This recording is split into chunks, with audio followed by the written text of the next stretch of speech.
that as well. I'm just going to start out with, I specifically asked Stephanie, Laurel, and Alison because they are published in sort of different bits of the publishing world, and sometimes the submission process looks a little bit different. Overall, there's a lot of similarities, but there are some nuances to each one. And so I wanted to have some people that had worked in some different areas. So if you could talk a little bit about the submission process that you've experienced, that would be great. And then noting, like in Laurel's case, if there's difference between picture books and middle grade. Stephanie, I know she's done, and because I do nonfiction, I know there's a different process for nonfiction versus fiction. And for Alison, because you've done adult novels, is that different than what other people have experienced? So we can just talk a little bit about the submission process in general for different genres, and does it look different in different spaces? So Stephanie? Yeah, I can start. So, I've submitted in a lot of different genres. I actually got my agent by submitting to her with fiction, with a young adult novel. And usually, as a debut author, you need to have finished the entire book before you start to submit it. And I know that Laurel and Alison will talk a little bit more about the fiction process, but I just mentioned that because it's a little bit different for nonfiction. For most nonfiction books, you actually don't have to write the whole book first. The exception to that is memoir, because that's very narrative. So it mimics, hello cat. I love having the cat in the middle of this too. When you're writing memoir, it mimics more of the novel process where you usually have to have the whole book done. But for other types of nonfiction, like the book that I wrote and research nonfiction, usually you can just do it on proposal. And what that looks like is that you write an overview that usually sets the tone for the book. What is it about? Why are you writing it?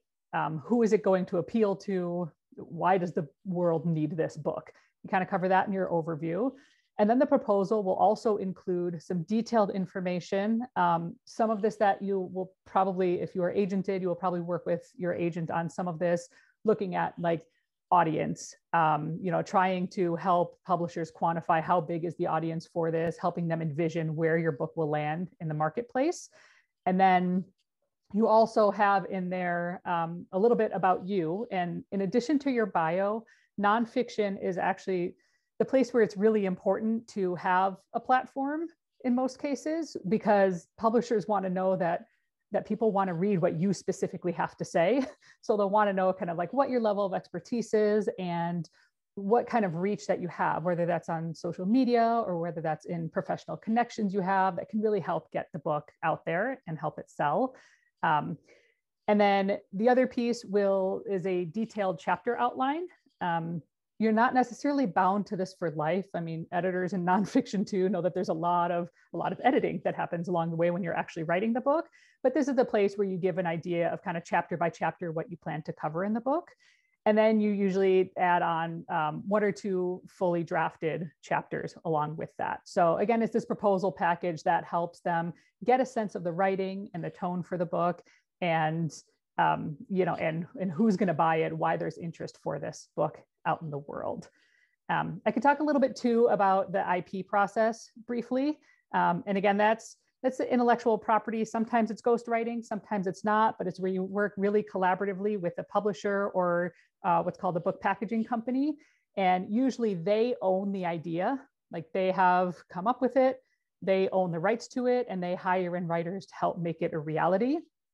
And in that case, my agent knew of, she was kind of keeping an eye on places that were looking for authors, and they had an idea that they were putting out there trying to find a match for. And they asked for what's called an audition, where they gave like a short blurb of, this is what, what this book is going to be about and what we would want to see in your sample chapter. And then I submitted a sample chapter. And when they chose it, I was paired up with an editor there.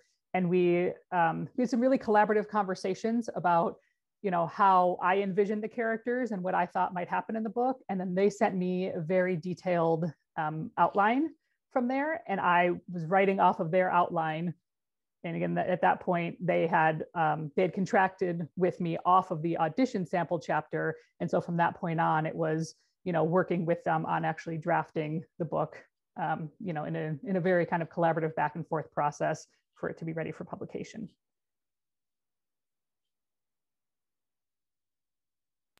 Okay, Laurel, do you want to take a stab at it? Sure. Well, I'll say subbing middle grade or young adult will generally be about the same as subbing an adult novel. So talking about fiction here. You definitely are expected to have the novel finished. And then you'll submit usually the query along with sample pages. Most agents ask for sample pages, a few don't. Some will ask for a chapter or 5 pages, 10 pages, 3 chapters, but it's always from the beginning. You can't just pick your favorite chapter in the middle. It has to be the first 5 pages, first chapter, first 3 chapters. And you'll send that, usually paste it into an email along with the query. Some also ask for a synopsis, so that's good to have. And then if the agent likes it, they'll ask for more. You, again, need to have that finished manuscript ready. Picture books are a little bit different because they're so short. Most agents will ask for the entire manuscript with the submission. You still do a query letter, but it tends to be shorter and it's often not considered to be quite as important because most of the time the agent is going to go ahead and look at the full manuscript. You're generally not asked for a synopsis. Again, it's when picture books are only about 500 words long, a synopsis isn't really important. Although I have seen with online submission forms becoming so popular, sometimes picture book authors will be asked for a synopsis because that's just part of the submission form. So you might get that. With picture books, you also, of course, need to have the manuscript finished. And a lot of people say it's good to have a couple others on hand and ready to go in case the agent is interested, because with picture books being so short, they might want to see that you have more than one in your portfolio ready to go. All right. And then Alison, if you wanted to share.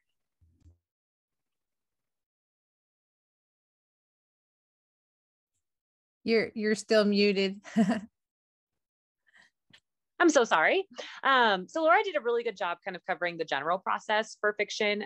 So pretty much it does work the exact same way for adult fiction. So I can kind of just give a rundown of the process I went through. So yeah, finishing the book for writers is the most important thing with fiction. You can't do anything without a book, and a book that's in really good shape, of course. So getting lots of feedback and doing lots of revision. So like I wrote my debut novel in June of 2019, and then I spent until September of 2019 doing really heavy revision. And then I began the querying process to find my agent. And so just that was for me. I had to have a query letter ready and ask for 50 whole pages. So that was a long process, and I ended up signing with my agent in November of 2019. And then I think in a whole month later, I got my first edit letter from my agent. And we spent, I think, 4 full months together revising my book.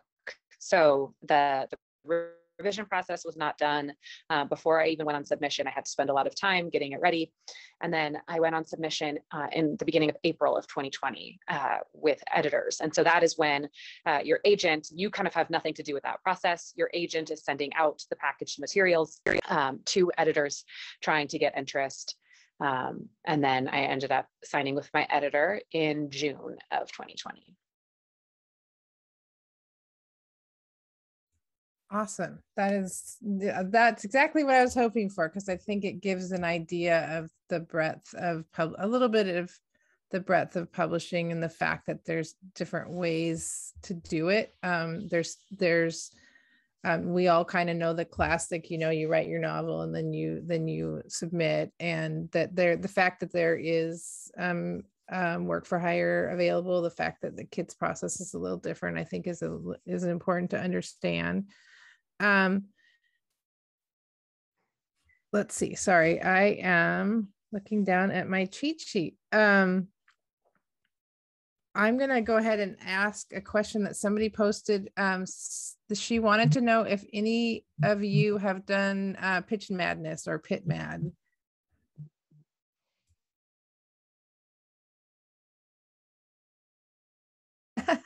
I have done something like it. I can't even remember. It's been a little while, but the kid books particularly, I did at one point. Yeah, and Michelle's saying it's a Twitter event where you're pitching a 280 character pitch of your book.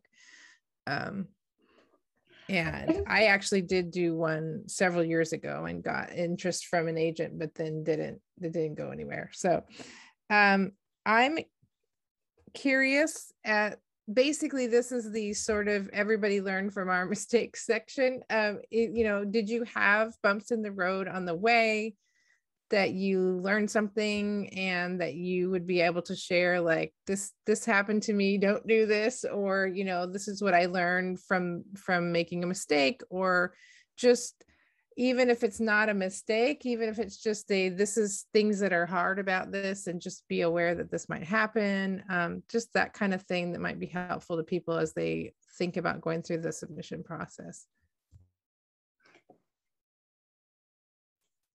Go ahead, Laurel.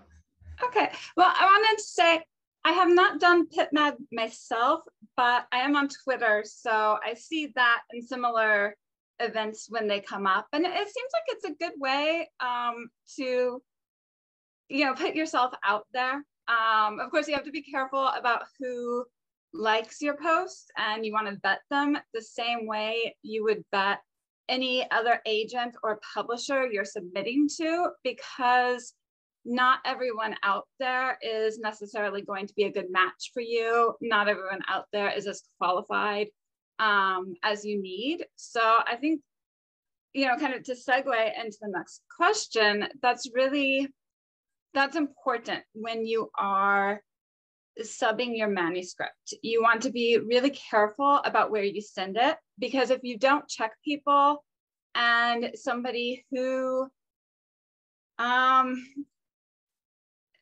does things that are not considered ethical, charging authors, someone who doesn't get books sold, it can be very hard to turn down an offer, even once you see the warning signs. So it's better just to be careful from the very beginning and make sure you know where you're sending your manuscript and that it's a good place. You really have to do your research.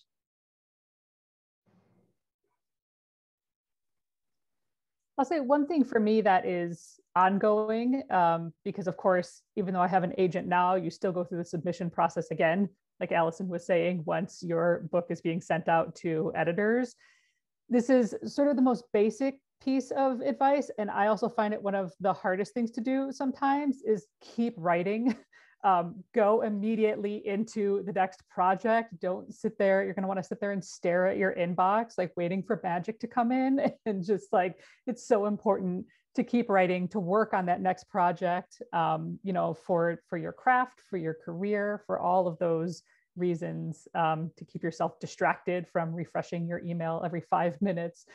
So many reasons to do it. And it can be really hard to do because it's distracting when when you're one step closer to that dream of that next book contract. But that's a piece that I'm definitely still learning in this whole process. And then the one other piece I'll put out there is, trust your gut, and if not your gut, trust your beta readers on whether or not you are ready for submission. There is a moment that that I've had in the past where, like, I know that I'm close, but part of me knows I'm not quite there yet, but I'm so eager to do it that I kind of jump the gun a little bit in trying to put my work out there, and it's not going to work. Like, you're going to get called out on that. So make sure it's it's the best piece of work that you can make it. Obviously, you don't want to be caught up in endlessly revising. Eventually, you need to get it out in the world, but you also need to be real with yourself that if deep down you know that there is something that's not right yet, make it right before you put it out on submission, because you know you only have that first impression. That actually segues into a question that Rosie asked, which is how to find people to review or critique your work prior to subbing. And I know that from personal experience that can sometimes be really challenging. So I'd be really interested to hear how you all went about that. I sometimes, you get to a point where you don't want your family and friends to be those people, because of course they love you and they're going to be supportive, and they're not going to give you the same kind of feedback that somebody might give that's has a little bit more critical of an eye. So how did you go about finding that, and how did that process work for you? I can start with Alison this time. Yeah. So with my first book, honestly, I did make mostly my family, my sister and my friends read the book 1,000 times and give me feedback. And they were incredible, but that is not the best way to go about doing it. And it can be really hard. Like I didn't have any writer friends. I didn't know anyone else who was trying to get a book published. And so I didn't really know where to find beta readers. And I would say like the biggest advice I can give would be to like find writer friends. And there are lots of different ways to do that. One way you can do it is just like there are local meetups, even in Vancouver, where you can meet up with other writers and do like writing sprints together. And like they're pretty low pressure. They don't even have to be critique groups, but from that you can make friends who could become critique partners, especially if they're in a similar place in their careers as you. The other thing you can do, I met like my closest writer friend, just another writer on Instagram, like did like a meetup for writers. She was like, I know it's hard to make writer friends. Like I'm going to create a Facebook group. And I like joined that and found another writer who did like LGBTQIA romance and was just like Instagrammed them and was like, will you be my friend? And that can be like other writers are also lonely and also want to meet friends who are going through the same process as them. So just being on social media and reaching out to people who might be a good potential connection or a good potential like critique partner or beta reader can be really helpful. And maybe like Laurel and Stephanie, who have more experience, can speak to like there are ways online either for pay or not, but that was my experience. Go ahead, Laurel. Okay, yeah, my experience it's been pretty similar to some of the suggestions that Alison gave. I've found other writers through meetup groups, through library events. Libraries are great.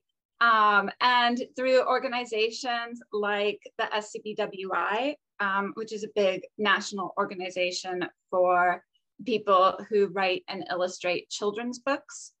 So if you can just connect with other writers in person and online, that's generally the best way to find beta readers. And I usually have done it on an exchange basis. I beta read for them, they beta read for me.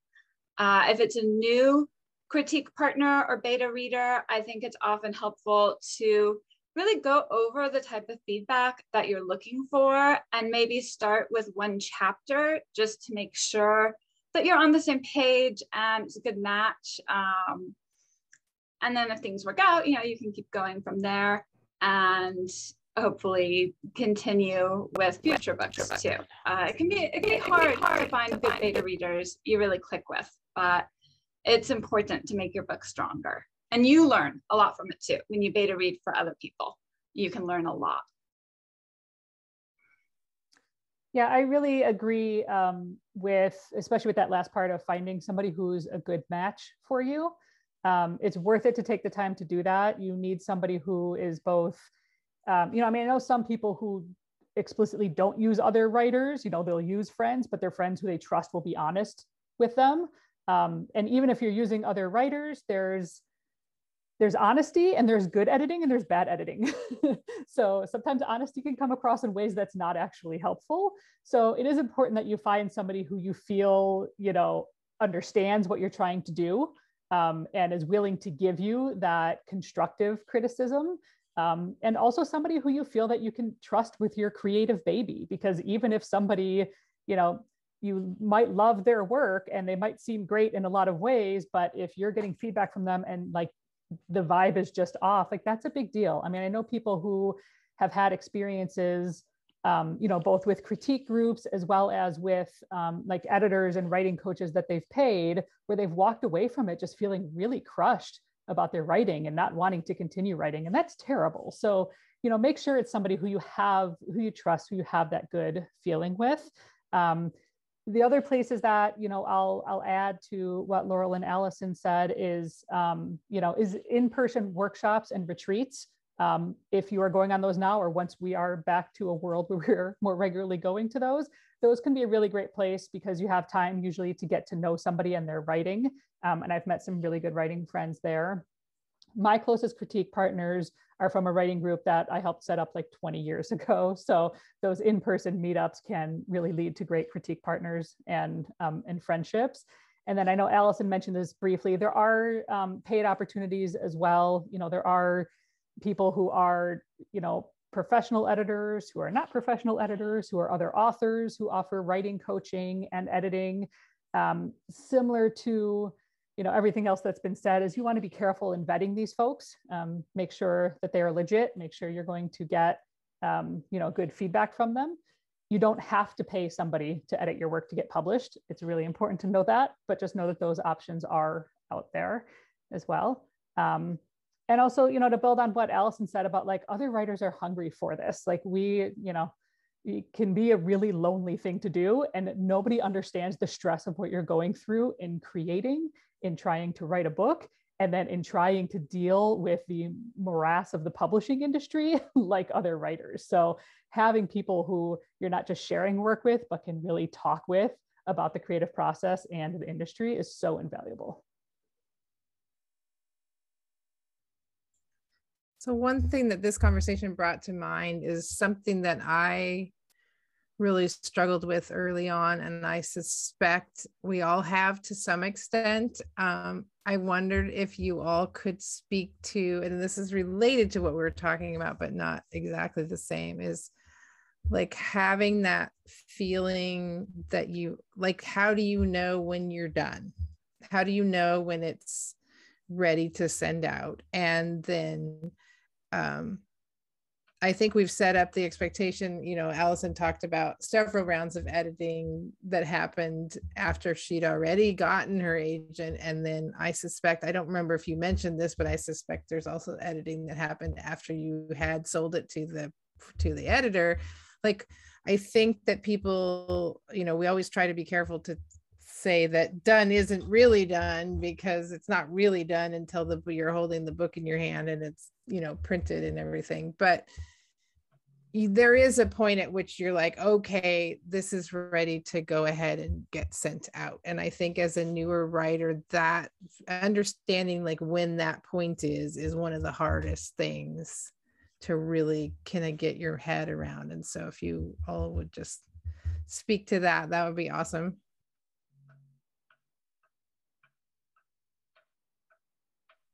I mean, I can jump in to start. Yeah, I was gonna say that I wasn't very helpful. I should have just. We're all trying to be so polite. You might as well call on us.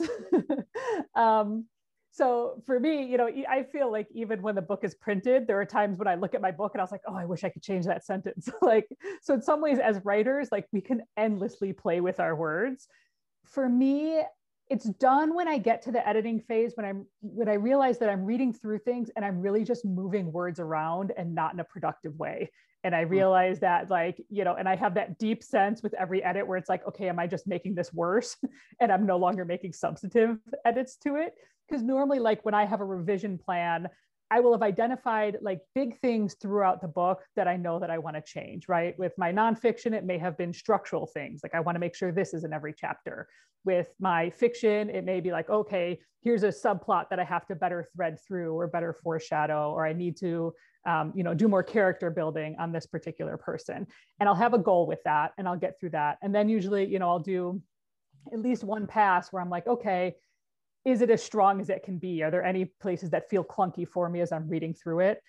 And then it's kind of like after that, if I feel like those big issues are resolved and I'm happy with that, and I'm just going through and tinkering around with things, that's the point for me when I know it's time to let it go. That's good advice. Laurel, you want to jump in? Sure. Yeah, that's definitely good advice. I think another key factor for me is forcing myself to let it sit. When you're really excited about a manuscript and you've done a lot of revisions and you think it's in great shape, it can be very tempting to send it out immediately, but it's really good to just set it aside for a few days, a couple of weeks, and see if you think of anything. A lot of times I think I'll be done with something, but then the next day when, I'm just doing something else, I'll start thinking like, oh, but I could change this and this could be different. And I want to go back and change it. And if I've already submitted it, then that's a problem. So, don't be in a rush, put it aside for a little bit of time, see if anything comes up, you think of anything you want to change, give it another read. And if you still feel like it's in good shape and you don't need to change anything else, then you're probably ready to start sending it out.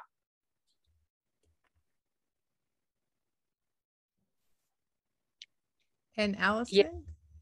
Yeah, but all of that is what I would have said as well. I think kind of as a last note, an author I follow, Hannah Orenstein, always says in her like advice to writers who are trying to figure out when to submit is that it should be like the moment where you've done like everything you've taken the book as far as you possibly can without professional help.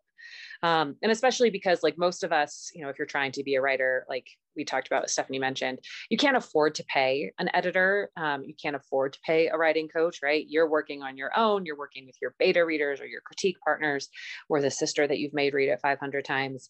And like you have, with your kind of your committee, your team, you've gotten it as far as you can. That like, that's it. You've done everything you possibly can. Then you're ready for professional eyes on it. But I also agree, like I do exactly what Stephanie's talking about. I get to a point where I'm just like moving around scenes and I don't actually know if I'm making it better or just different. And that is usually a good indication that I need to let somebody else look at it. Thank you. So let's jump forward in the process. We did the query letter workshop with Curtis, and he did a great job of kind of breaking that process down and talking about different parts and the pitches and stuff. But I'm curious how you approach query letters with your particular work, and what was hard about them for you, what wasn't hard about them. Were there places where you sort of deviated from the formula, and how did that work out? Did you write query letters that ultimately didn't get you anywhere? If you could just talk about that for a little bit. Let's start with Alison this time. Yeah. So I'll say, I did a really traditional like querying process. My query letter mostly followed the conventional of like you Google how to do a query letter. I followed that pretty closely, except I opened with a hook. But one thing I'll say about query writing is I queried a different book that I had written much earlier in my life. So 10 years ago, I was doing the querying process. And I found that the query letter I was trying to write for that book was incredibly difficult to do.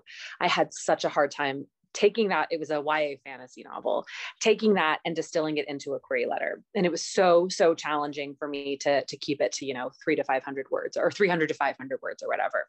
And then with my book that I ended up getting an agent for, it was actually really easy to write the query because I could take the concept of the book and distill it down to a single sentence or a couple of sentences. And so I think one thing about query letters is if you find that you're having a really, really difficult time writing the query, part of it could be that you just haven't quite figured out how to pitch your book, or your book might need more editing. It might be doing too much. And I think, I want to say Jessica Brody is doing a panel at some point, but her Save the Cat Writes a Novel is incredibly helpful. And if you haven't checked that out, I highly recommend it because she does such a good job setting you up to, in even the pre-writing phase and the outlining phase, to write a book that can be pitched. Because even if your book is wonderful and has like lots of characters and world building, if you can't distill it, if you can't pitch it, no one is going to read it.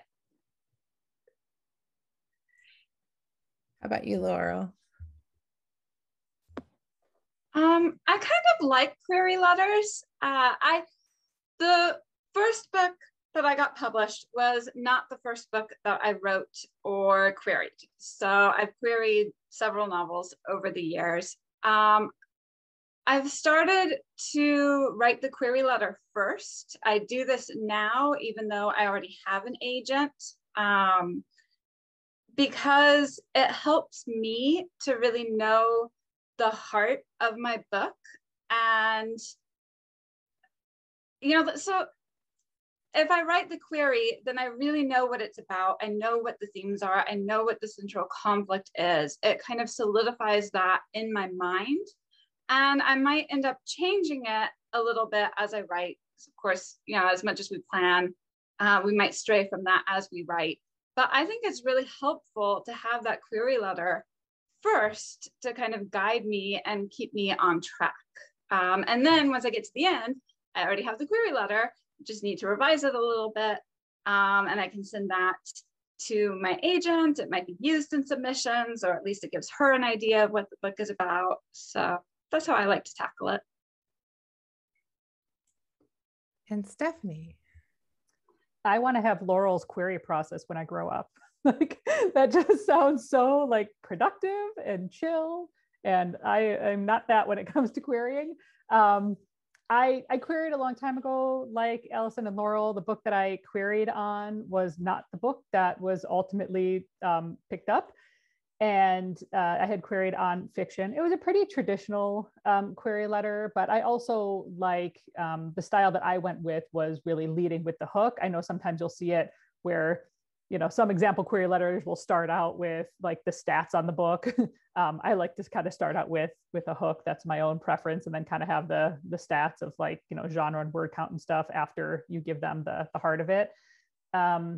I will say for nonfiction, even though it's not what I queried on, the nice thing about nonfiction is that if you've done your job in writing your overview and really clearly articulating in there why this book needs to exist and who it's for, you have everything that you already need there. Like, you should have in your overview a very easy way to pull out, 2 to 3 sentences about, what your book is about and why it needs to be out there. So in some ways, I think that the process of preparing your manuscript for submission, your proposal for submission in nonfiction, makes the querying letter a bit easier than, I just wrote this whole novel. I love everything in it. How do I distill that down to one paragraph? So to me, that's a much more challenging process.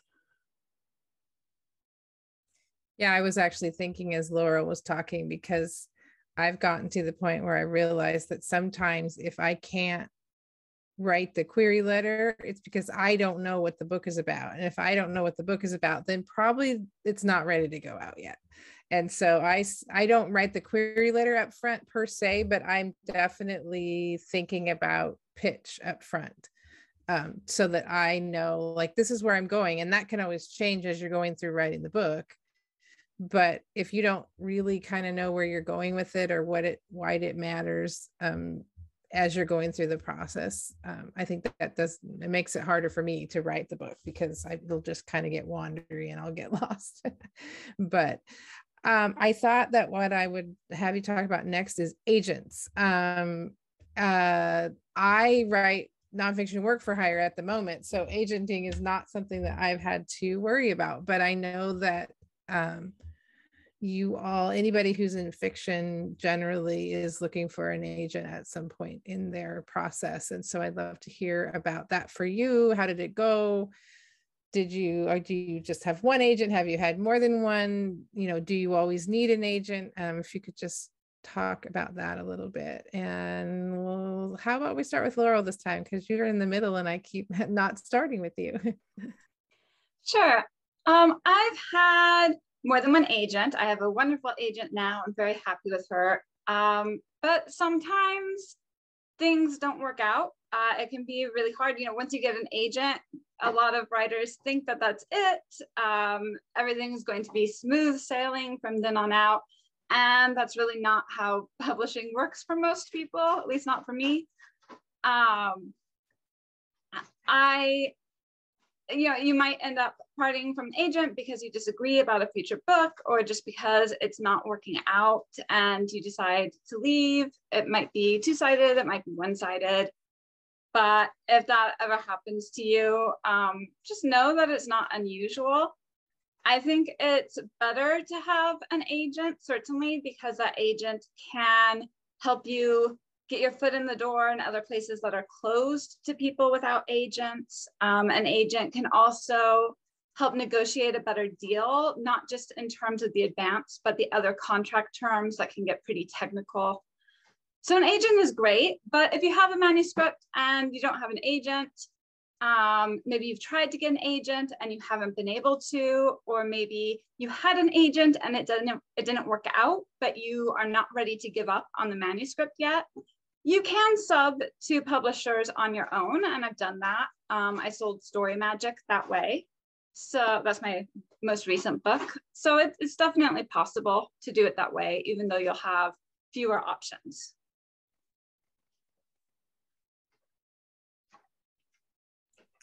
Alison, you want to jump in next? Yeah, so I have only had one agent.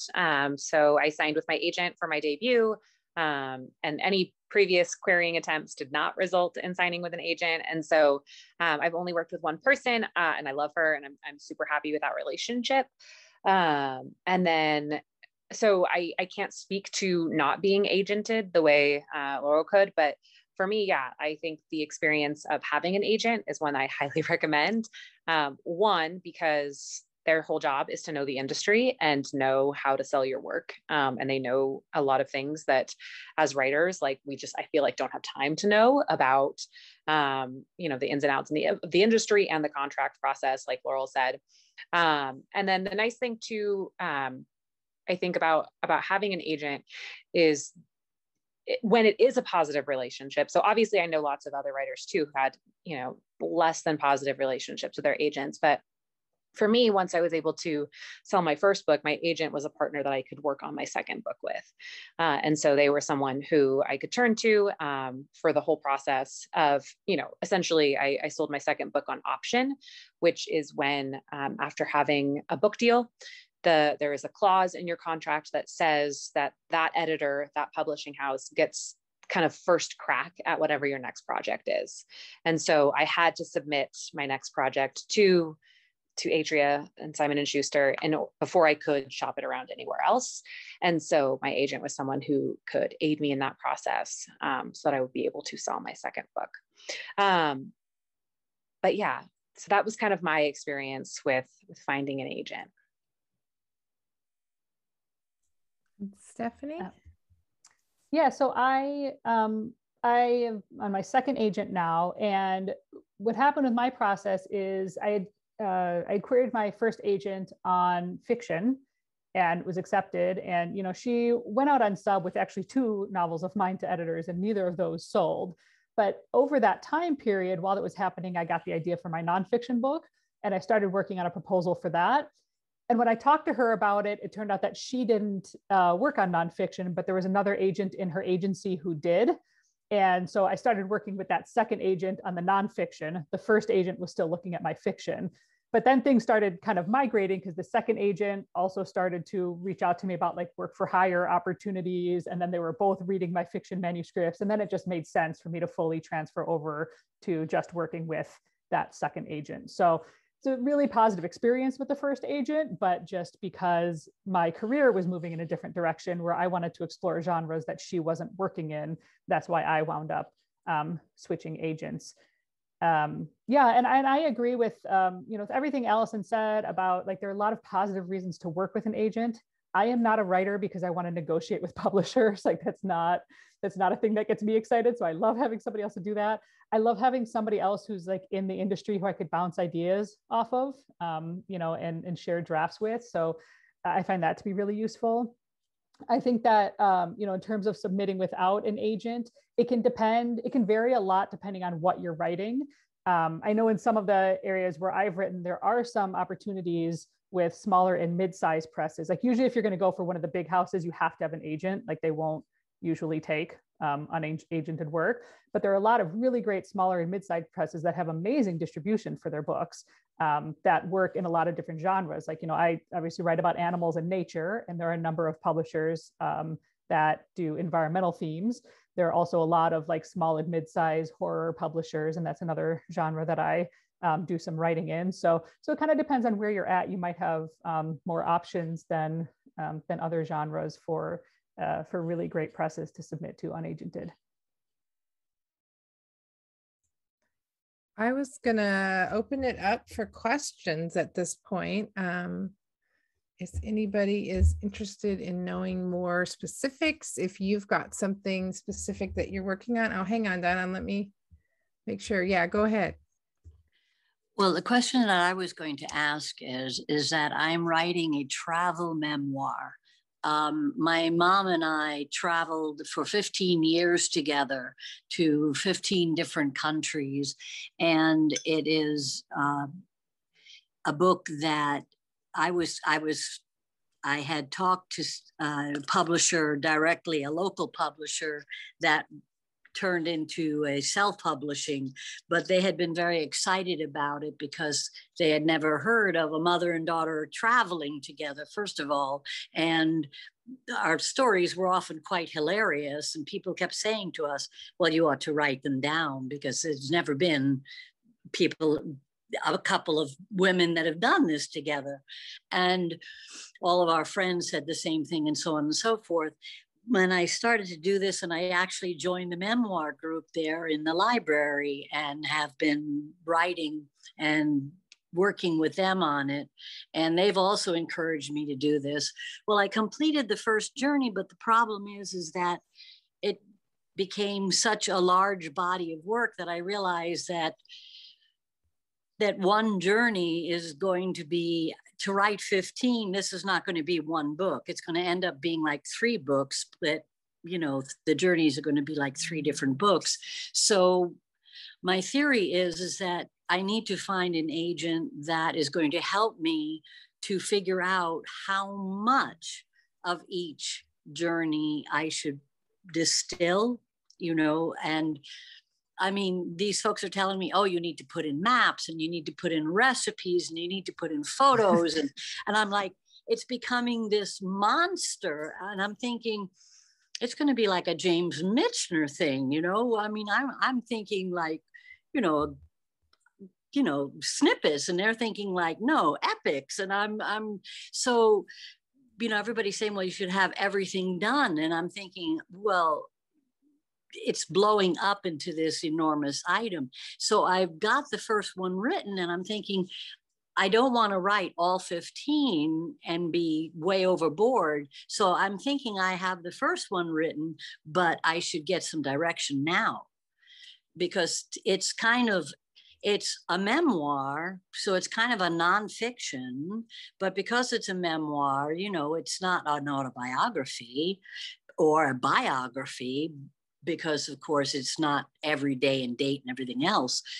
Am I wrong to approach an agent now? Because it's not all done, but my worry is that I don't want to go overboard and write a James Michener when I should be writing a more compact item. Yeah. Did anybody want to pop in there? I can share some thoughts. I think that's a really great question, and sounds like a fascinating story.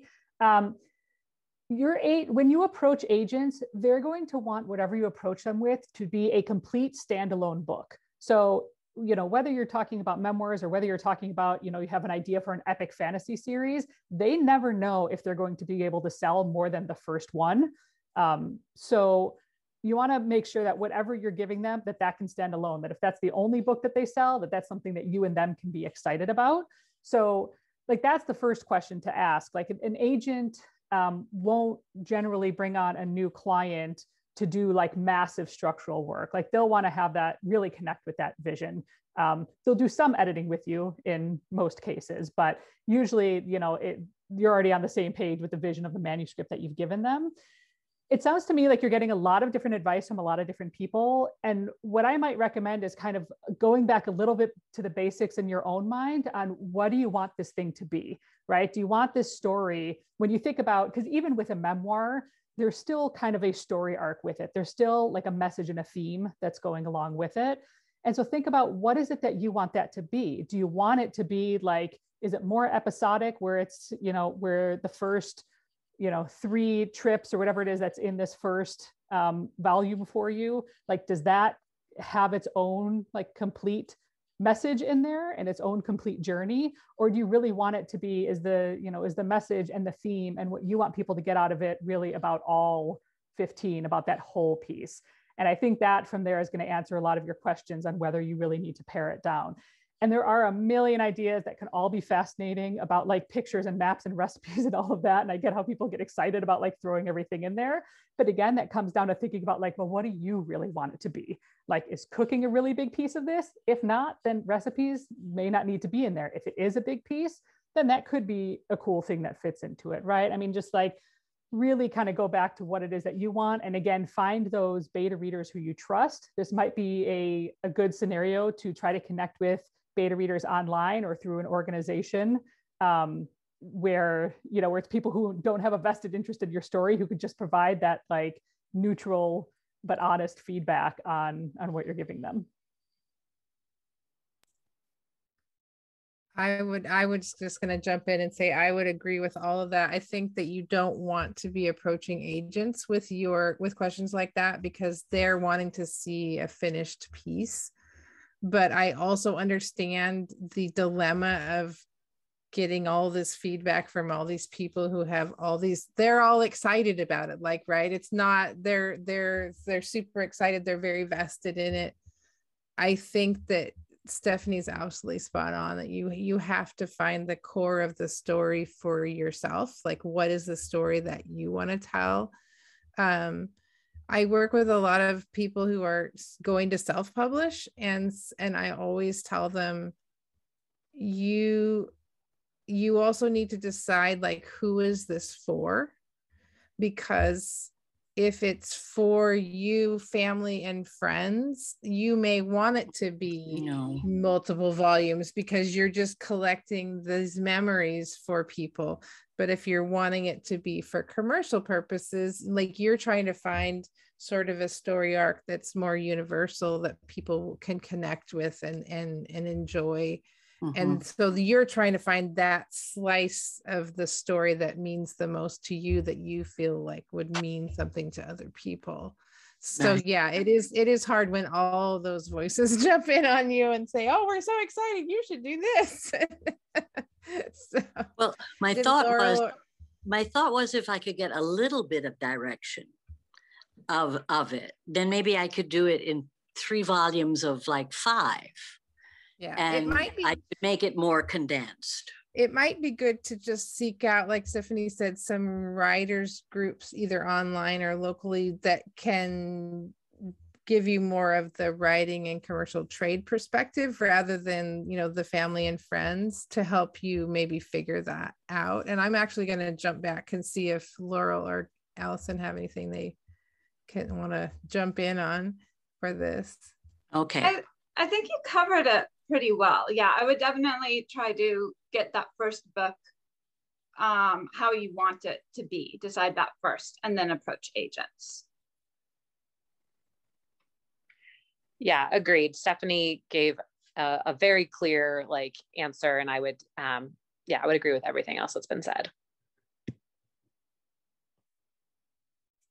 I'm going to jump in where we've got about 5 minutes left and we have a couple more questions. Cheryl asked if there's a standard template for presenting a manuscript for publication. I can speak to that a little bit and then everybody can jump in. And if I say something really wrong, typically though, it's, like 1-inch margins, 12-point type, Times New Roman or something similarly generic.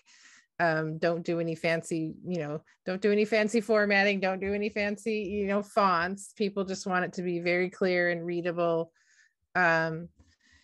Typically I will maybe put my name in the title in a header and then maybe page numbers, because there's nothing worse than dropping a manuscript and then not knowing what order to put it in anymore. But that would be the very basic embellishments. I wouldn't add anything other than that. I don't know. People are shaking their heads yes. So if you want to pop in if there's something that I'm forgetting. But yeah, you definitely don't want it to look odd or unusual. And you can actually look up standard manuscript formatting in a Google search and that will also pop up. So, and this is a question for you all though, because of the being in fiction. Is it helpful to mention you have ideas that can become sequels when pitching a book, or is that too much uncertainty? Okay. I like the line, "This is a standalone novel with series potential." It kind of shows that it can just be on its own and you can add more if wanted. It shows that flexibility without taking up too much space. To the standard format for manuscript submissions though, I wanted to add that normally when you're sending a query for the first time, those sample pages are going to be pasted into the body of the email. Most agents do not want attachments. So unless they specifically say to attach something, assume you're pasting it into the email. And then formatting can get a little bit wonky, but just try to make it look nice. Maybe send out a test email to another account to make sure it's coming across okay.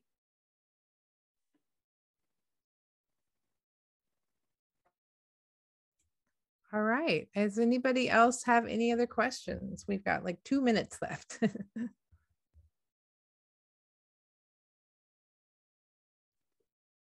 I am going to paste in really quick. Kelsey had a question. She wondered if it was helpful to mention that you have ideas that can become sequels. Yeah, we just, oh, you did get all that. We did do that one. Yeah. Make sure you got all of that. Okay. And I am putting in the link to the sales page on at Vintage Books for the authors who have been here. So you can find their work on that page and order it. And yeah, I think we're good. Thank you so much, Stephanie and Laurel and Alison, for being on the panel.